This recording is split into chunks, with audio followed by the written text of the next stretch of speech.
So this is the original circuit that we have. We have got the values of I1, I2 and I3. We will now define various branch currents and see how to find the values of the branch currents.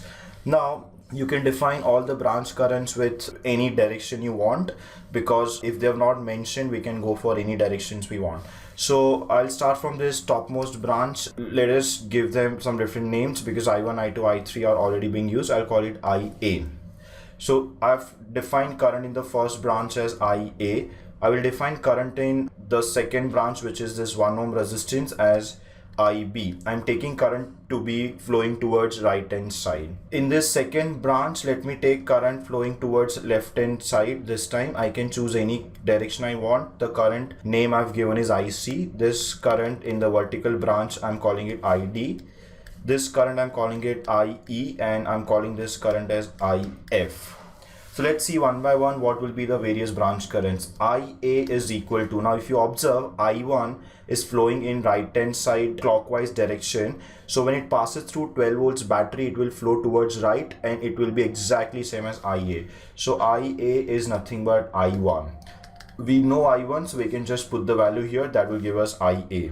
Let us now go to IB.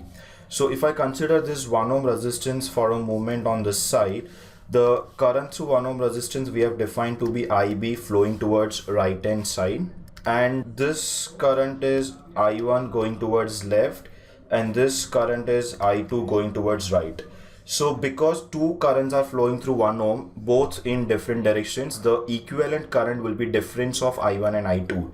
Because we want equivalent current, which is IB, flowing towards right, I2 is also flowing towards right, and hence I will define IB as I2 minus I1.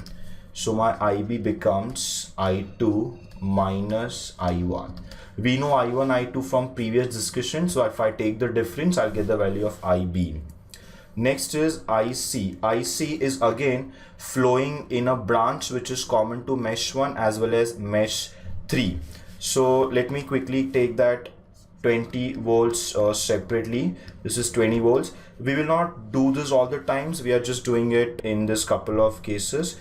This time current is flowing towards left hand side IC. Current I1 is also towards left. This is I1, and current I3 is towards right. So two currents flowing in different directions, so equivalent current will be the difference between them. IC is flowing towards left. I1 is also flowing towards left. So IC will be equal to I1 minus I3. You keep that current first whose direction is same as the equivalent current.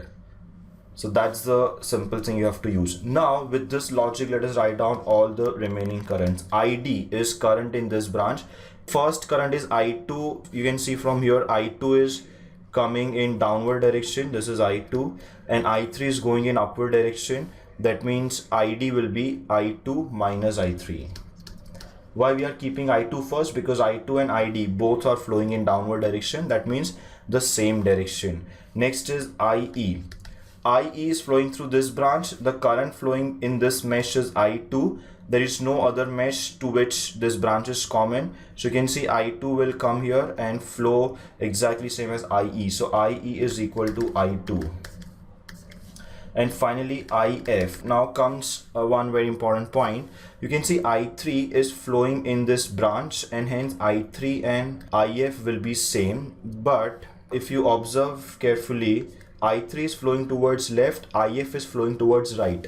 Whenever you have currents flowing in the same branch but in opposite directions, the only difference between them will be of minus sign. So IF will be equal to minus I3. So whatever is the value of I3, attach minus sign to that, and that gives me the last branch current. So we have found all the 6 branch currents. Please remember that we had to first find the mesh current and only then find the branch current, because the question was find I1, I2, I3 using mesh analysis, and hence find the branch currents. In this case, we have to find the branch currents from the results that we obtained from mesh analysis.